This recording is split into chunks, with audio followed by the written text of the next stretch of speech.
When I talk about investing, I talk about what I do. I don't say what you should do. No, this is what I do. That's all my story is, what I do.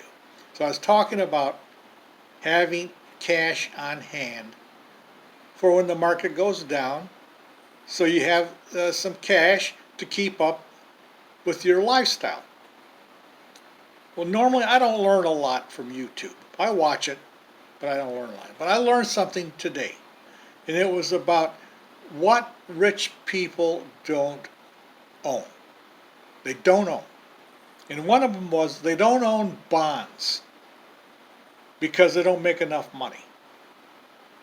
And it said that rich people don't own bonds because they only pay 3 to 4%.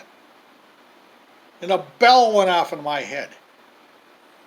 This is 3 or 4%.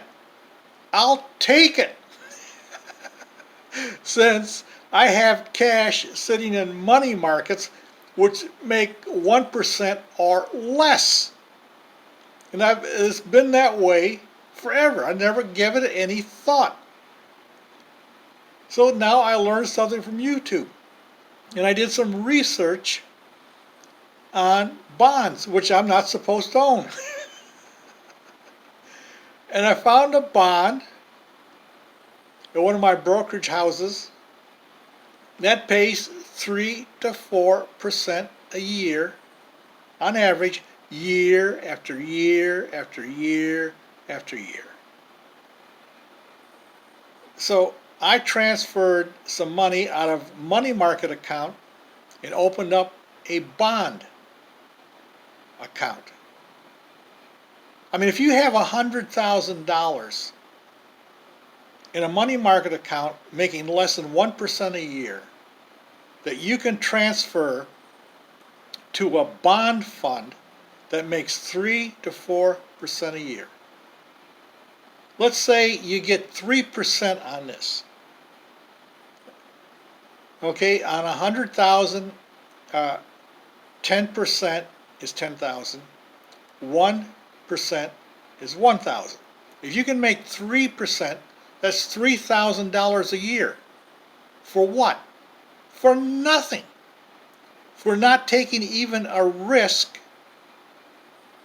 you can get $3,000 a year.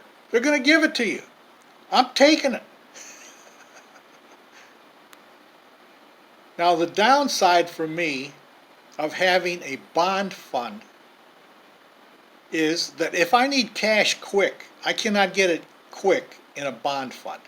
In a money market fund, I can get transferred to the bank in, say, 3 days. But with a bond fund, you got to sell it first, then transfer. Another extra 3 days, 4 days. But if you don't need the money right away, what difference does it make that there's more time involved? So that's the downside. Add 3 or 4 days to your transaction. But if you don't need it, it doesn't make any difference. So I have gone with a bond fund that's going to give me on an average of $3,000 extra every year for doing nothing and taking no risks.